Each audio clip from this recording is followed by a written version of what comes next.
Hola, ¿cómo están? Soy Elise Bayán. Y yo soy José Utreras, también conocido como Planeta Errante. Y les damos la bienvenida a Jugo de Ciencia, un podcast de dos astrónomos que hablan de cualquier cosa de ciencia. Y hoy les traemos un tipo de episodio de mis favoritos. Vamos a hablar de descubrimientos accidentales. Sí, son entretenidos estos episodios. Sí, para mí los más entretenidos son estos y los de chascarros, porque son muy relajados y aprendemos varias cosas. ¿Y qué nos vas a enseñar hoy, José? Porque José va a partir con la primera historia de descubrimientos accidentales de hoy. Diría que este es uno de los descubrimientos accidentales más famosos en astronomía, pero no les voy a adelantar nada hasta que lleguemos al punto del accidente. Para esta historia nos tenemos que remontar a los años 60 en los laboratorios Bell en Estados Unidos, donde tenían una antena que tiene una forma como de un cuernófono, es como un cuerno, de hecho, de unos 15 metros de largo. Es grande. Sí, 15 metros.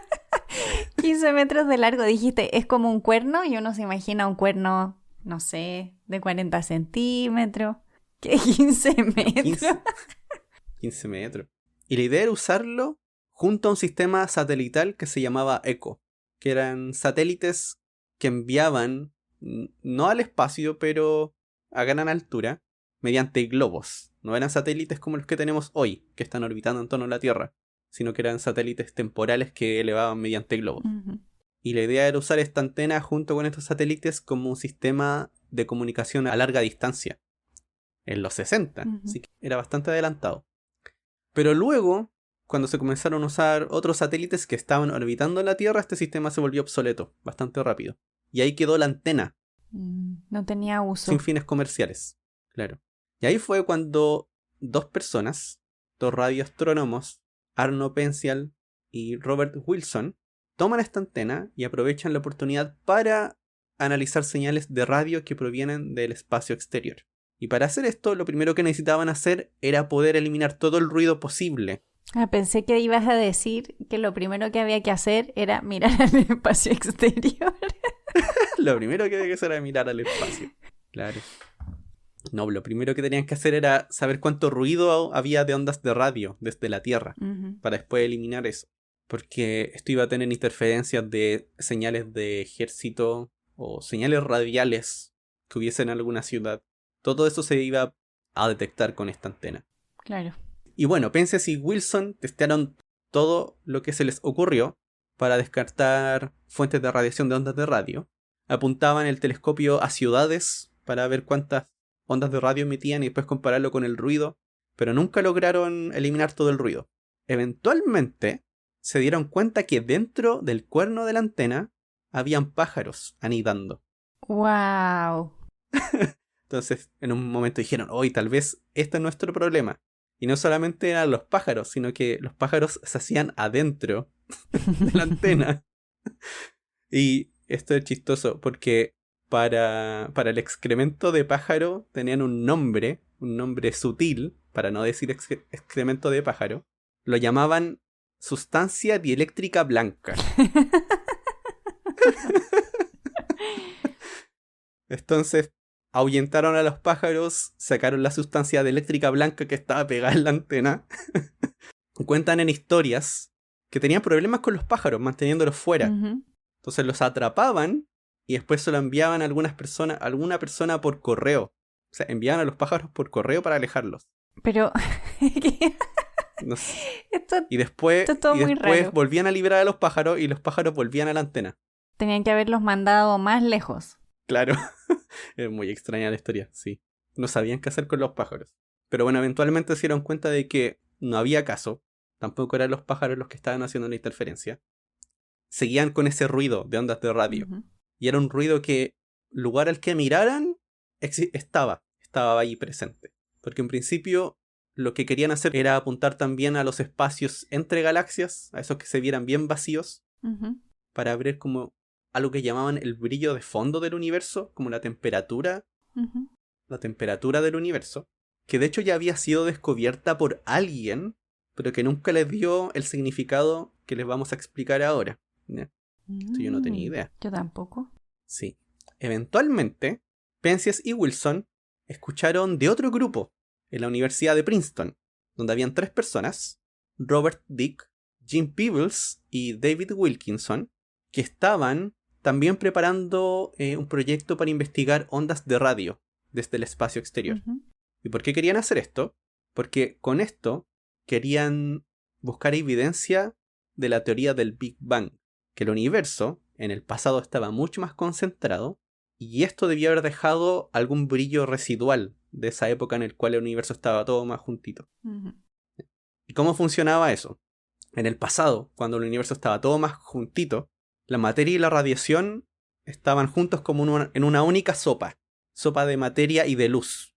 Y era luz que constantemente estaba chocando con las otras partículas, así que estaba como atrapada dentro de la materia.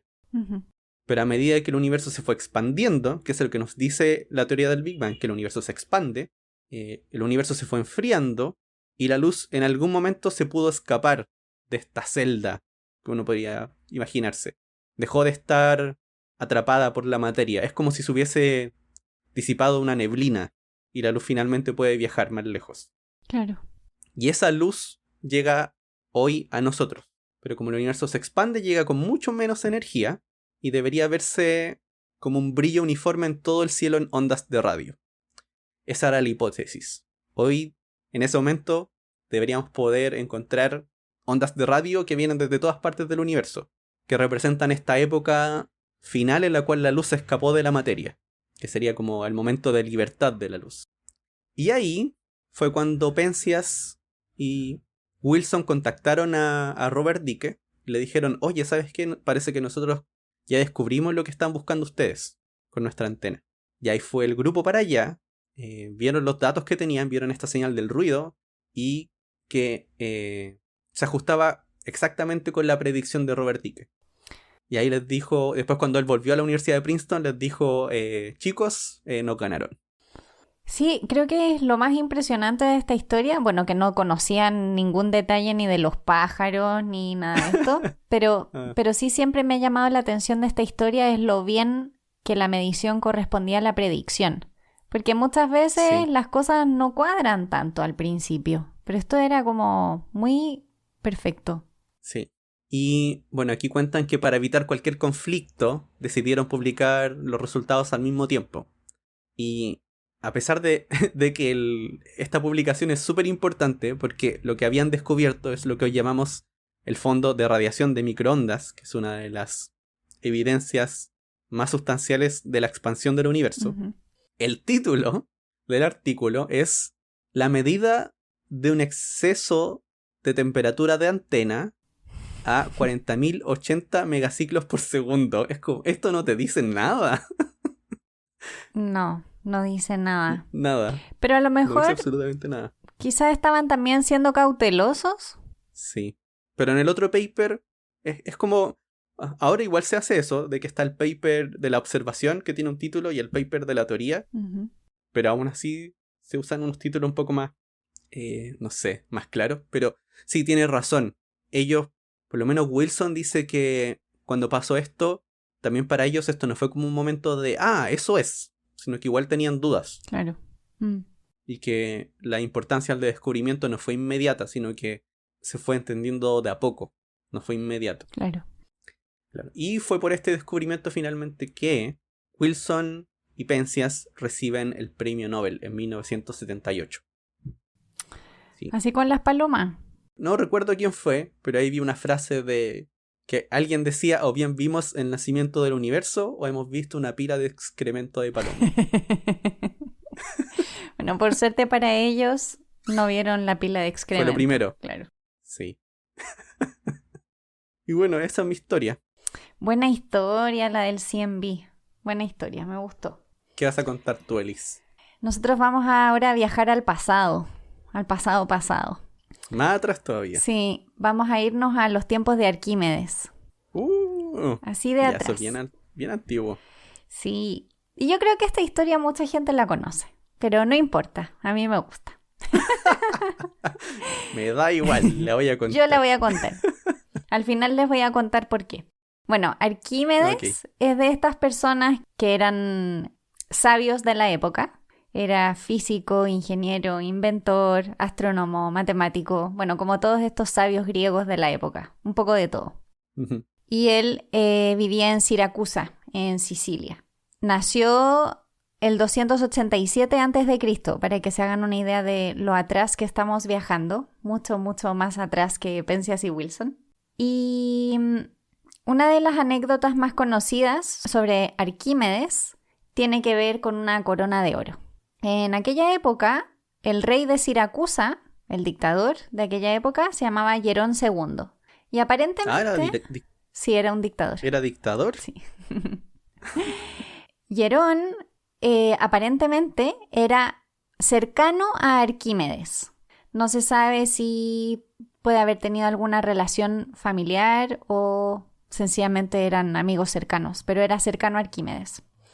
Y lo que pasó es que Hierón le solicitó a un orfebre que le hiciera una corona de laurel, esas típicas coronas que uno ve en las estatuas romanas, la coronita de laurel de oro macizo. Y obviamente para eso Hierón le entregó el oro al orfebre para que le hiciese la corona. Pero ya en aquel entonces se sabía cómo hacer aleación de oro. O sea, estaba ya el oro de 24 quilates, que es el oro macizo, Ujú. pero también estaba el oro de 14 quilates, que es una mezcla más o menos mitad de oro, mitad de otra cosa, y que tiene apariencia dorada igual. Entonces, Ah, ya. Este pensando... es como el chocolate del supermercado, comparado con el chocolate de verdad. Claro, visualmente tiene la misma pinta. Pero no saben igual. Claro.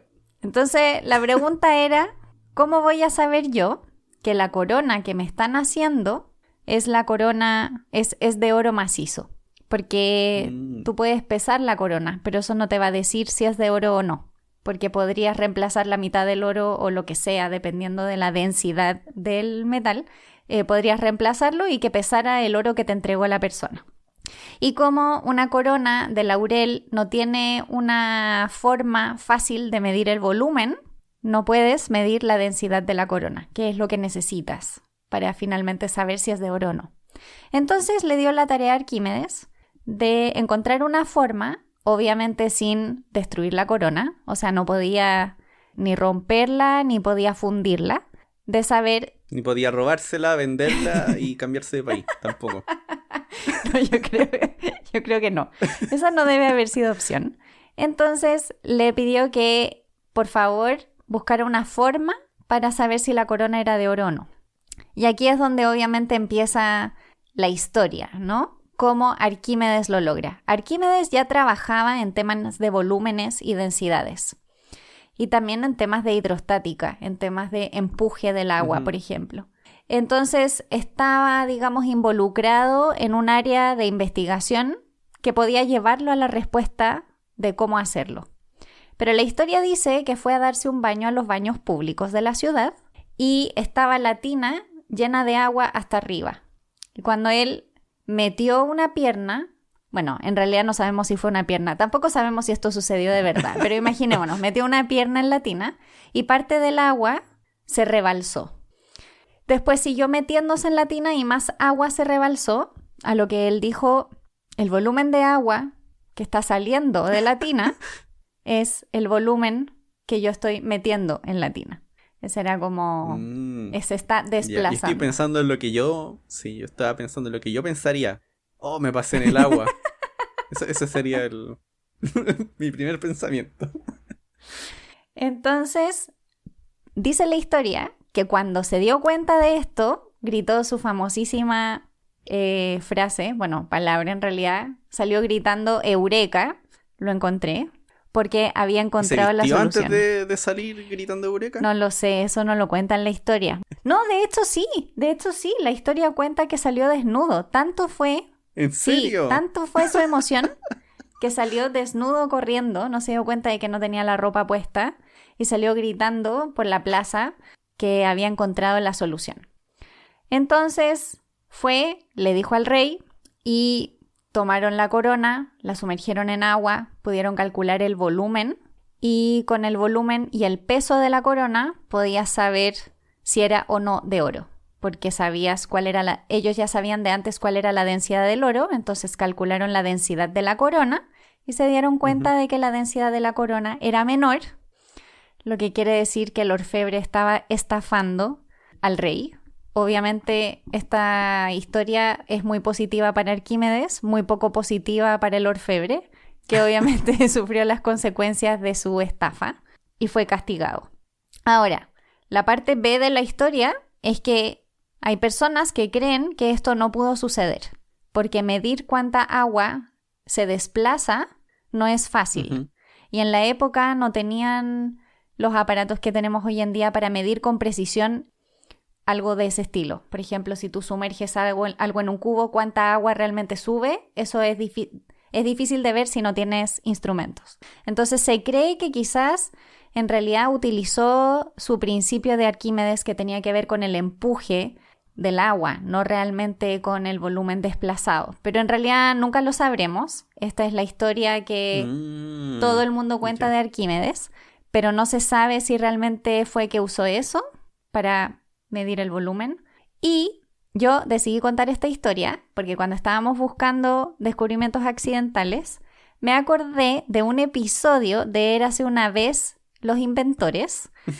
Para los que no conocen Érase una vez, eran unas series de monitos y eran bien interesantes y tenían distintas temáticas. Había Érase una vez la historia, Érase una vez la ciencia, Érase una vez el cuerpo humano, Érase una vez los inventores era una de ellas. Ah, ya. A mí me suena el del cuerpo humano, cuando están por dentro del cuerpo. Claro. Son de la misma serie, pero hay una que es de inventores. Y en el de inventores, no sé por qué, me acuerdo perfectamente de la escena cuando sale Arquímedes gritando desnudo por la plaza Eureka. Como que es algo que me marcó mi infancia. Sí. Bueno, también esa historia marcó bastante, porque todos la conocemos. Bueno, no sé si todos, la mayoría. Pero salió hasta en la película Interstellar, referenciada. Esto me lo acaba de contar José antes de prender los micrófonos, así que lo voy a dejar a él contarlo, porque yo vi Interstellar, pero no me acordaba. Sí, porque ahí Murphy, ya ni me acuerdo bien si era Murphy o Murph. Murphy, creo, ¿no? Estaba buscando solucionar. Nunca explicaban exactamente qué era lo que estaban haciendo, solamente hablaban de solucionar el problema de la gravedad. Pero nunca tuve claro realmente qué estaban haciendo. Y finalmente solucionan el problema, que todavía no sé cuál es. Pero cuando lo logra, sale de su oficina corriendo, con todos sus papeles, los tira al aire y grita ¡Eureka! Y ahí dice, siempre quise hacer esto. Bueno, incluso ella en el futuro también conocía la historia de Arquímedes. Sí. Yo ahora no voy a ir más atrás en el tiempo, voy a ir hacia el presente, más cerquita. Mucho, mucho más cerca. Esto es más o menos por el 2008, pero esto sigue hasta el día de hoy. Es un accidente que pareciera, no sé, a mi entender, abrió todo un área de investigación. Noticia en desarrollo. Claro, noticia en desarrollo. Esta historia empieza el 2008 con la bióloga Liz Tibbets, que en ese entonces era estudiante de posgrado, ¿ya? Y estaba estudiando la jerarquía social de una colonia de avispas papeleras. ¿Qué son las avispas papeleras? Son unas avispas que toman trozos de árboles para hacer sus nidos, los van mordiendo y con esa madera hacen su nido. Pensé que hacían papel. Entonces hacen como un nidito de papel, pero es como un nido de papel, sí, de cierta forma. Y para estudiar este comportamiento social de las avispas, quería ver cómo se comportaban distintas colonias o qué hacía cada avispa, necesitaba distinguirlas para poder ir registrando lo que iban haciendo durante el día. Y para ello les pintó puntos de colores en sus espaldas y así diferenciarlas y reconocerlas en los videos. Porque no se iba a poner ahí a verlas todo el día trabajando. Las grababa en un video y después revisaba el video. Y una etiqueta le iba a quedar un poco grande. Claro. Y yo me imagino que debe haber sido por falta de sueño, ya que era estudiante de posgrado. Se equivocó. Ahí. Se equivocó al marcar algunas de las avispas y no se dio cuenta hasta que recién revisó el video. O sea, las avispas ya habían trabajado harto rato, ya habían estado haciendo sus cosas, interactuando, y después cuando dijo, ya, ahora voy a revisar el video, ahí fue como, oh, me equivoqué. Y aquí me imagino que debe haber sentido como el mundo sobre sus hombros. El sudor frío Sí, de los estudiantes de posgrado. Sudor frío. Hoy voy a tener que hacer todo de nuevo. De haber pensado eso. Que es terrible cuando eso pasa. Tengo que hacer todo de nuevo. Es terrible. Mensaje para los que estén estudiando posgrado. Respalden, respalden, respalden. Sí, toda la razón. Pero no perdió la esperanza y trató de buscar alguna otra manera de no perder estos datos. Y se puso a ver las avispas de cerca. Y se dio cuenta de que las caras de cada avispa eran distintivas. Tenían distintos colores, distintas formas, distintas manchitas. Tenían unas cejas de colores diferentes. Y podía reconocer una avispa de otra solamente al verles la cara. Entonces con esto, Liz se preguntó si tal vez las avispas también eran capaces de reconocerse entre ellas viéndose el rostro. Y en ese tiempo esto no era una idea muy creíble de que pudiesen reconocerse individualmente. Tal vez sí como colonia, pero no individualmente avispa por avispa. Y bueno, aquí lo que hizo Liz fue hacer como un...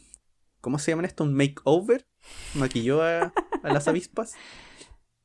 Y una vez que las volvió a introducir a sus colonias, sus compañeras las dejaron de reconocer y las comenzaron a atacar.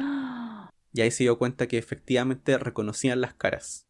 Y a partir de esto, ahora Liz Tibbets es académica. Si ustedes buscan investigaciones sobre reconocimiento facial de avispas, van a encontrar no solamente a Tibbets, sino que a estudiantes de ella que están investigando aún en esta área.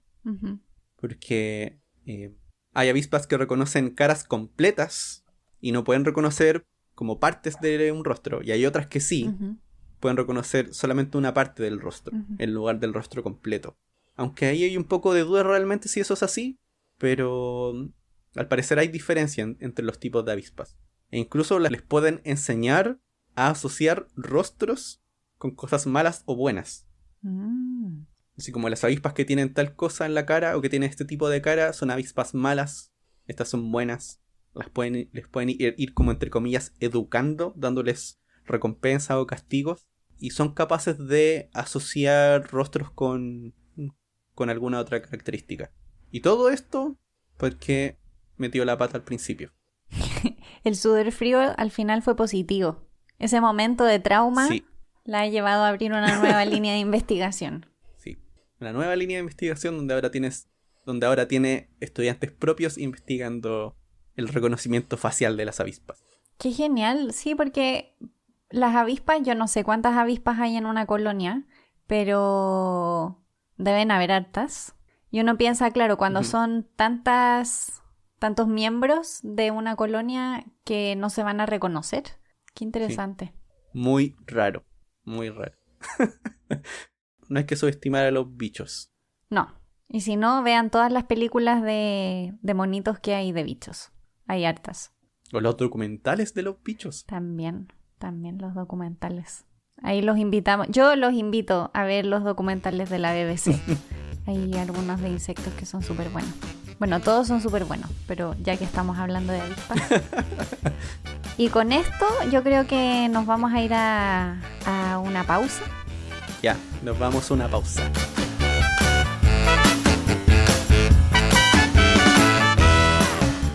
¿Sabías que en 1982, durante la construcción de un camino en Titusville, Florida, los trabajadores encontraron restos de huesos humanos? Cuando finalmente se realizó la excavación para recuperar todos los restos, se descubrieron 168 individuos de más de 7.000 años de antigüedad. Lo más increíble es que en algunos cráneos se encontró tejido cerebral cuyo ADN pudo ser secuenciado.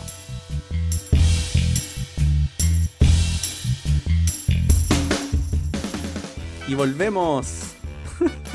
Ups. Más descubrimientos accidentales. Ups. Así podría haberse llamado el episodio. Ups. Pero son ups buenos, porque luego pasan cosas buenas. Claro. El problema es cuando es malo y te quedas ahí con la metida de pata nomás. Ya, y ahora voy a partir yo con una historia que parte la historia en el año 1798, en Francia. Estos son 9 años después de la Revolución Francesa y las relaciones entre Francia y Inglaterra no andan muy bien. La verdad, no sé si han andado muy bien alguna vez, pero en aquella época andaban mal, digamos, No, derechamente. sí, pareciera que siempre fueron mal. Sí. Las cosas están mal e Inglaterra se niega a firmar un acuerdo de paz con Francia. Y es en ese momento que mandan a Napoleón Bonaparte a Egipto a luchar contra los ingleses. O sea, esto ya son como las guerras llevadas a otros territorios, básicamente. Y la idea era atacar las líneas comerciales o el comercio que tenía Inglaterra en la zona y que se movía hacia Inglaterra. Entonces, si cortaban eso, le hacían harto daño a la corona. Entonces, esa era la estrategia. Pero una de las cosas, digamos, buenas, no sé si en realidad hay cosas buenas en las guerras, pero algo que se les ocurrió fue hacer una comisión de las ciencias y las artes y ¿Para la guerra? para ir a Egipto junto con los soldados y poder estudiar todo mientras están en la guerra. Porque en el fondo si vas a desplazar un gran número de tropas, ya metes un número de personas que puedan estudiar y aprovechas, digamos, del viaje en un 2x1. Y en esta comisión no habían solo 1 o 2 investigadores. No. Napoleón lleva a más de 160 personas con él. 160 personas Tanta a gente. investigar todas las piedras del antiguo Egipto que estaban por ahí. Pero gracias a eso es que tenemos esta historia. El 15 de julio de 1799 están en una expedición en el norte de Egipto, en la ciudad que es conocida como la ciudad de Rosetta. Y hay en esa ciudad un fuerte que había sido construido en el siglo XV y le piden a las tropas que tienen que reforzar el fuerte para poder proteger y defender a la ciudad. Y ahí es donde realmente sucede toda la magia, porque empiezan a remover piedras y ahí es donde uno de los soldados, que se llamaba Pierre-François Xavier Bouchard, el nombrecito, se encuentra con una estela de granito negro. Y no se sabe bien si la encuentra removiendo piedras, si la encuentra como parte de un muro, si la encuentra en el piso, pero el punto es que la encuentra y se da rápidamente cuenta de que es una piedra bien especial. Primero por el material y además porque es una piedra que tiene inscripciones en 3 idiomas. Entonces, esta parte me la estoy inventando, pero probablemente se la debe haber mostrado a sus superiores y lo mandan de vuelta al Cairo con la piedra para que se la lleve al nuevo instituto de Egipto que había sido abierto en la ciudad, para que estos sabios que viajaban con las tropas pudieran revisar la piedra. ¿Y reconocieron los idiomas? Claro, la piedra tiene textos en 3 idiomas. Uno es el griego, otro es jeroglíficos y el tercero es escritura demótica. Demótica es una palabra bien extraña en realidad. Sí, emoticones. 13, 8, ¿qué más? No sé. No se me ocurre ningún otro emoticón ahora. La caca con carita. Bueno, pero ellos ven la piedra, se dan cuenta, por supuesto, de lo interesante que puede ser. Son capaces de leer el texto en griego y entonces empieza este camino por intentar entender qué es lo que dice en toda la estela, porque los jeroglíficos en la época no se sabían leer, entonces no podías leer esa parte de la estela. Y los investigadores de la época deciden que para poder trabajar con ella necesitan hacer copias del texto. Y se les ocurren distintas cosas. La primera, utilizar como un sello, así como llenarla de tinta y usarla así como ¿Qué? de impresión. Sí, yo no sé si habrá habido como algún impacto del uso de la tinta en la roca, ni idea. Pero bueno, fue una de las cosas que hicieron. Y otras de las cosas que hicieron fue con lápiz hacer como calco para poder hacer copias. Así que se hicieron diferentes copias de esta piedra. Rápidamente llega el Tratado de Paz. A principios del año 1800, Francia y Reino Unido, o Inglaterra en la época, no sé, firman un acuerdo de paz, pero el acuerdo de paz incluye que varias de las piezas que han sido robadas, recogidas por Francia tenían que ir a Inglaterra. Y entre ellas, esta piedra de la ciudad de Rosetta. Y así es como a fines del 1802 termina la piedra de Rosetta en el Museo en el Museo Británico de Londres, que hasta el día de hoy se encuentra ahí. Y si van a Londres pueden ir a ver la piedra Rosetta. Además, el Museo Británico es un museo de entrada liberada. Sí, así que también pueden ver los moais de la isla de Pascua allá en Inglaterra. También el Moai negro, sí. Pero ahí no termina todo, porque hasta ahora es una piedra de granito negro con un texto en 3 idiomas. Me imagino que piedras con textos en Egipto deben haber encontrado muchas. Pero es en el año 1822 que Jean-François Champollion decide que no se la va a ganar y que él quiere trabajar con el texto de la piedra Rosetta. Y se entera de que habían varias copias de la piedra, porque bueno, ya les conté que habían estado ahí con tinta y con lápiz y qué sé yo, así que habían copias. Y se pone a trabajar en eso, y la gracia de la piedra Rosetta es que tiene el mismo texto en los 3 idiomas. Entonces es como un diccionario. Y lo que hizo Champollion es que hizo la tabla del primer alfabeto de jeroglíficos. Y con eso, a día de hoy, es que podemos leer jeroglíficos. Podemos es mucha gente porque yo no tengo idea. Pero hay gente que lee jeroglíficos. De hecho, mi hermano es experto en jeroglíficos. En el libro de los muertos en particular. Pero bueno. Como el de la momia, ¿no? Claro, que la vida de mi hermano no se parece en nada a la vida de la momia. No es como... ¿Cómo se llama? Se me olvidó el nombre.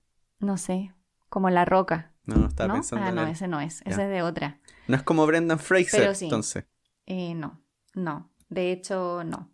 Pegándole a las momias, No. a los esqueletos. No, yo creo que más bien es una persona que ama las bibliotecas, diría yo. Pero sí. Igual es como, me parece entonces superinteresante. sería como Rachel Weisz en la película de la momia. Porque ella era la que Pero le gustan las bibliotecas, ¿o no?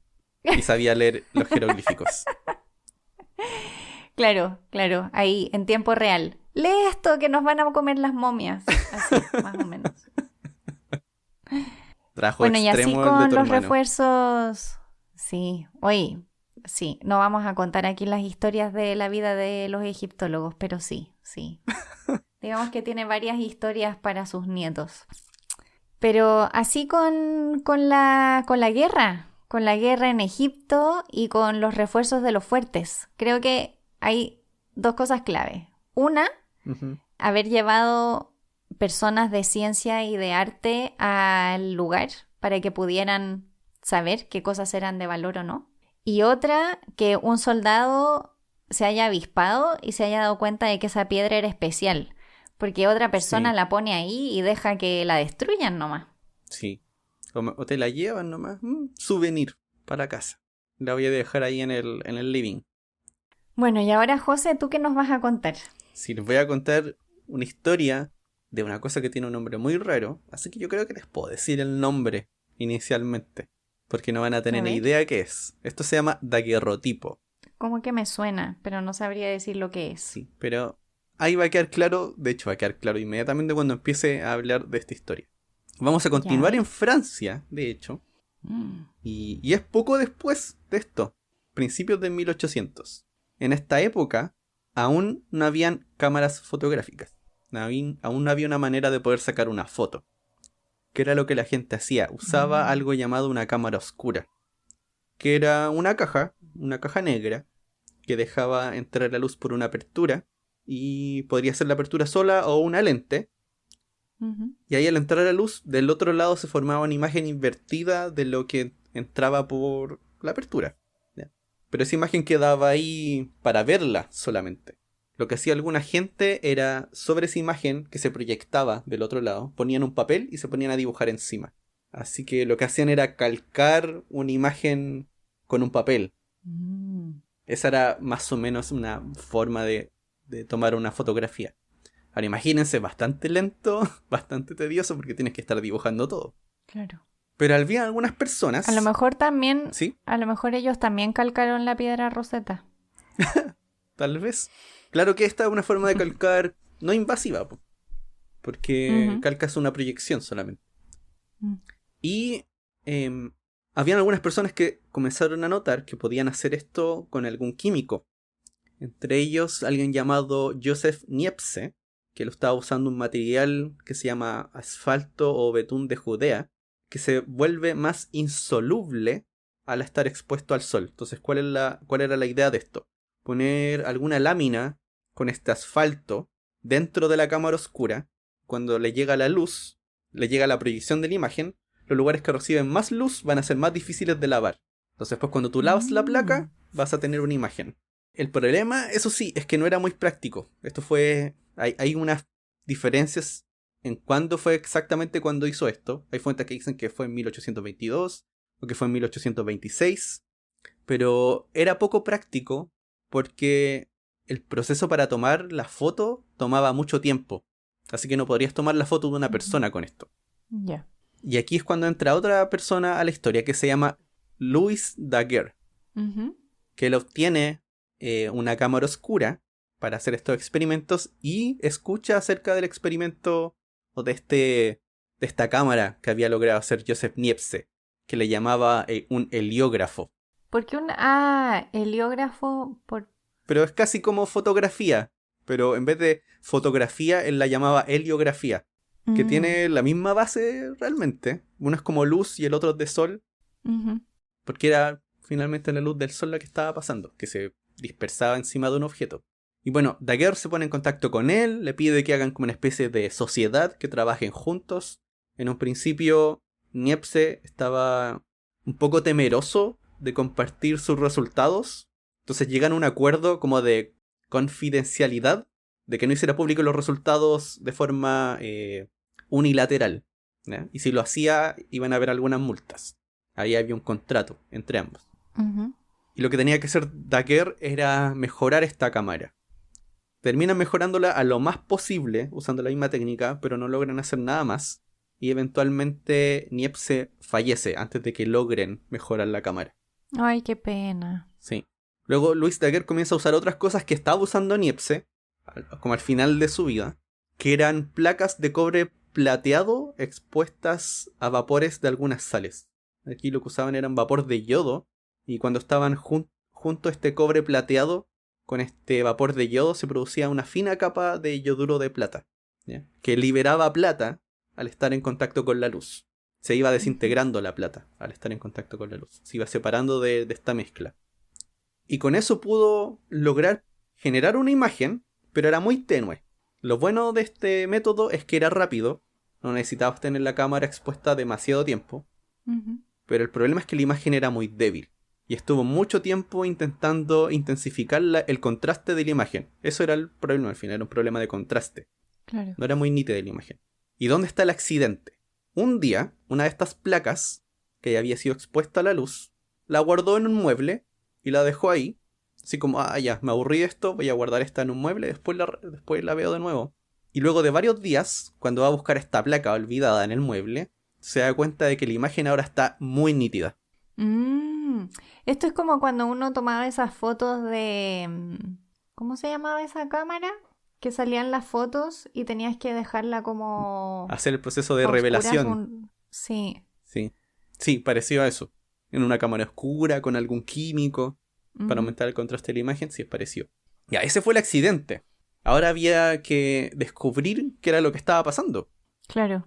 Y Daguerre, como buen científico, lo que comenzó a hacer fue repetir el experimento, repetir la toma de la foto, dejándolo en el mueble e ir sacando de a una las cosas que estaban en el mueble, para ver cuál de todas las cosas que estaban en el mueble era la que estaba produciendo la imagen.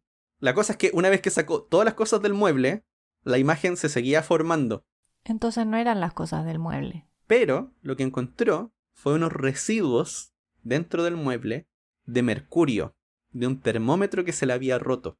Entonces lo que pensó ¿Cómo fue, se le rompe? ¿Cómo se le rompe un termómetro de mercurio y no se da cuenta? No sé. Bueno, de ahí voy a mencionar algo sobre el mercurio. Pero se le rompió un termómetro de mercurio que había desparramado unas gotitas dentro de este mueble. Y ahí dijo, ajá, entonces tal vez sea el vapor del mercurio el que intensifica la imagen. Y efectivamente era eso. Ese vapor de mercurio interactuaba con estos residuos de plata y creaba una reacción que intensificaba este contraste en esta placa, que sería una placa fotográfica. Sería una de las primeras placas fotográficas exitosas. Y ahí es cuando comienza el área de la fotografía ya de manera más, podríamos decir, comercial, porque de aquí en adelante la gente comienza a usar esta técnica para tomar fotos, que en principio se llamaba un daguerrotipo, no se llamaba una cámara fotográfica. Y usaban así mercurio nomás, así Sí, como si fuera cualquier cosa. sí. Lo que hacían era tomaban la foto y revelaban la cámara, o sea, revelaban la imagen exponiéndola a mercurio que estaba calentado a unos 75 grados Celsius, que liberaba el vapor de Qué mercurio. sano. Sí, bueno, lamentablemente, y esto cuenta la historia, muchos de los usuarios, que uno podría llamar eran daguerrotiperos, en vez de fotógrafos, todavía no existía ese nombre, sufrieron severas enfermedades y algunos de ellos murieron debido a la alta toxicidad del vapor de mercurio, que en ese entonces no se tenía idea que era tóxico, no se Claro. conocía ese peligro.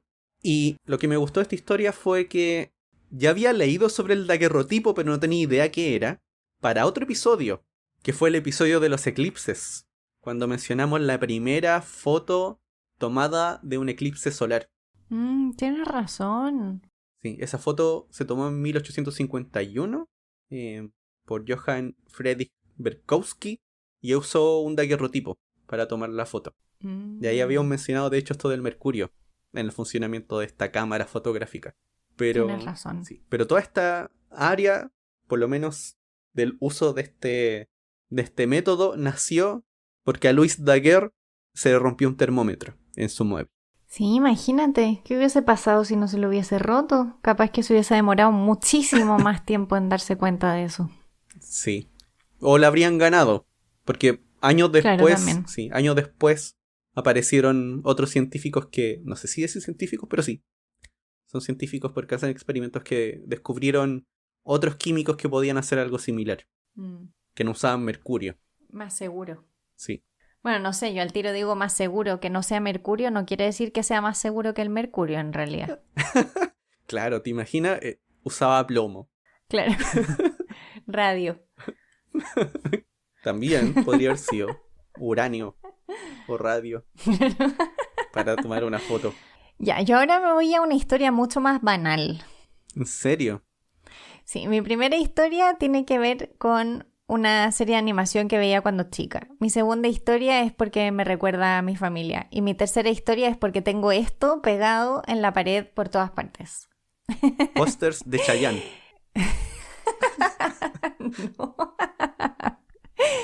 No tengo pósters de Chayanne. Pero ya van a ver. Se van a dar cuenta rápidamente de lo que es. Aquí nos vamos a 1968. Uh-huh. Donde un químico llamado Spencer Silver, que trabajaba para la empresa 3M, se le solicitó que desarrollara un pegamento muy fuerte para la industria aeroespacial. ¿Para pegarle las alas a los aviones? Y hacerlo todo rápido. No sé exactamente para qué, pero tenía que hacer un pegamento. Y le habían pedido un pegamento muy fuerte, pero en sus experimentos desarrolló todo lo contrario. Desarrolló un pegamento muy débil. Tan débil que las cosas que se pegaban luego se despegaban con mucha facilidad y no dejaban ningún residuo. Y estaba hecho de microesferas acrílicas. Si se fijan, los post-it igual tienen como... Pero diste el pegamento. spoiler. Oh, di el spoiler. Bueno, no importa. Di el spoiler. Tienen como un pegamento que tiene como una especie de textura. No es un pegamento liso. Bueno, ahí están las microesferas. Y en todo caso no llegó rápidamente al post-it, les aviso al tiro. Ya. La historia es más larga. Entonces, claramente este pegamento no le servía a la industria aeroespacial. ¿Se imaginan hubiesen usado este tipo de pegamento en la industria aeroespacial?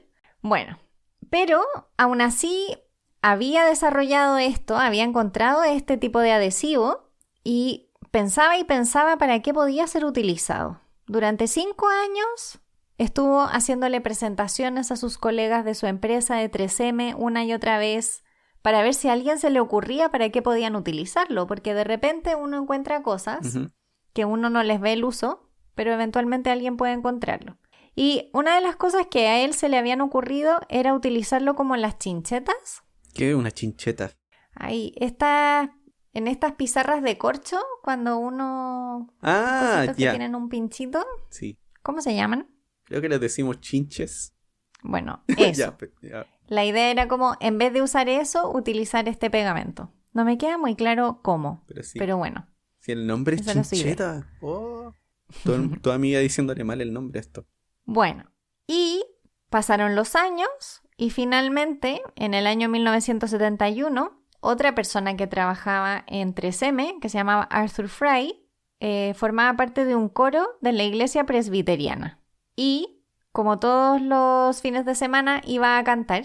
Y en su libro metía marcadores de página, marcadores con notas y cosas así. Y estaba harto de que se le cayeran al piso todo el tiempo. O sea, metía los papelitos y se le iban cayendo. Y en eso se acordó de este pegamento de Spencer Silver, porque el problema de los papelitos es que se caían. Si tú lograbas que se quedaran pegados a la página sin echar a perder la página, era perfecto para lo que él quería.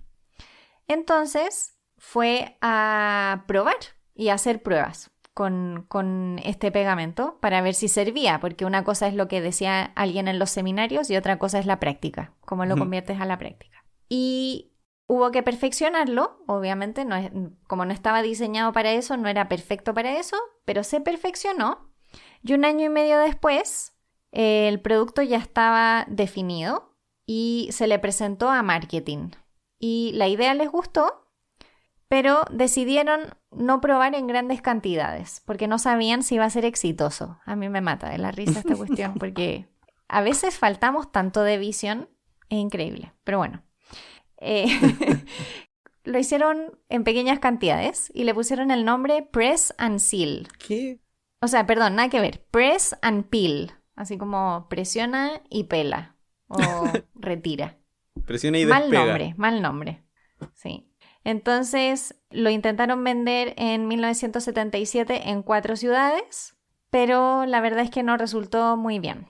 Después, en 1980, tuvieron una buena experiencia en Idaho, vendiéndolo. Como que todo esto era un tema de marketing finalmente. Y le pusieron el nombre de Post-it. Y con eso logró funcionar. Empezaron a hacer, porque regalaron muestras y empezó la gente a utilizarlo y pudieron después venderlo en todo el país y finalmente, bueno, en todo el mundo, ¿no? ¿Quién no tiene Post-its o alguna versión de Post-it? Porque de hecho me estoy dando cuenta que los que yo tengo se llaman Sticking. ¿Qué? Sticking. Yo no sé cuáles son los míos, pero tengo uno aquí de 4 colores. Y el famoso, leí, que no sé si será verdad, pero leí que el famoso color amarillo tradicional de los Post-it es porque cuando estaban desarrollándolo, lo desarrollaron con unos papeles que tenían como que les habían sobrado, básicamente, con materiales que ya tenían. Y el papel era de ese color. Y así quedó como el color estándar de los Post-it, por defecto. Qué curioso, ¿eh? Sí. Porque igual es bueno que no sean blancos, creo yo. Sí. Es bueno que tengan color. Mi favorito es el naranjo. O el mostaza, en realidad mostaza este color. Me gusta más el mostaza que el amarillo patito. Sí. Es que estoy viendo los míos, hay unos acá que tienen como forma de flor. Bueno, ustedes saben, desde esto no se va a poder vender, no le va a servir a nadie, hasta que todos tenemos un montón de Post-its de todos colores y de todas las marcas. Sí, sobre todo los conspiracionistas tienen hartos Post-its en las paredes. Así parece. A lo mejor me estoy convirtiendo en conspiracionista, José, porque... Mientras no unas los Post-its con hilos, está todo bien. Ok. Intentaré evitarlo. Bueno, y así la historia de los Post-it, pucha que sí, les conté el final al principio. Pero no importa. Así con las peticiones de la industria aeroespacial y que ahora tenemos todos cuadraditos con pegamento. Qué raro. O sea, nunca me habría imaginado que el origen de la historia de los post-its tenía que ver con el espacio. Jamás lo habría pensado. Nunca.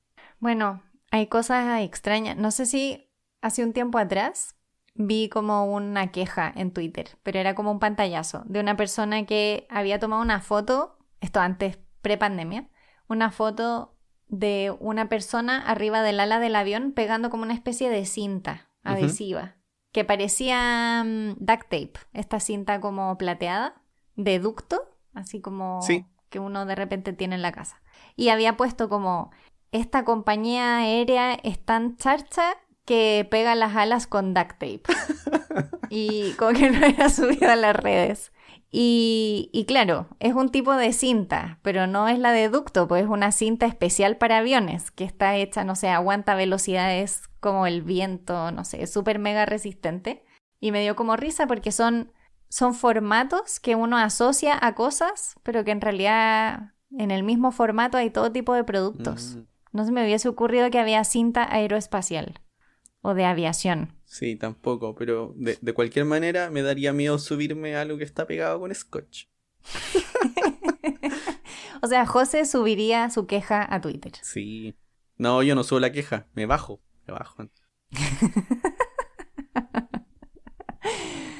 Bueno, no creo que viajemos pronto, así que no te va a pasar. Sí. Ya, y bueno, antes de finalizar el episodio, quería compartir con ustedes algunas cositas. ¿Qué cositas? Lo primero es dar la bienvenida a una nueva mecena en Patreon, que se llama Francisca. Gracias, Francisca. Bienvenida a nuestra familia Patreon. Sí, bueno, ahí aprovecho de también agradecer a Francisco, Marcia, Carlos, Carolina, Rodrigo, Camilo, Paula, Pedro y Armin por su apoyo en Patreon. Aquí me aseguro diciéndoles su nombre porque ninguno se repite hasta ahora. No hay nombres repetidos. Sí, y también algunos mensajes que nos llegaron. Uno que nos hizo sentir muy aliviados, a ambos, de Eduardo Morgado. Sí, ese mensaje a mí me dio mucha paz. ¿Cierto? Sí. Bueno, aquí se los leo. Dice: hola, como petrólogo ígneo o magmatólogo y volcanólogo, lo pasé muy bien escuchando el último episodio de Jugo de Ciencia, el de volcanes. Siempre los escucho y me gustó que por primera vez tocaran un tema de volcanes. Y ahí nos mandó saludos. Y ahí le pregunté por lo del magmatólogo, porque nunca lo había escuchado, pero ahí dijo que quiere decir que es petrólogo ígneo.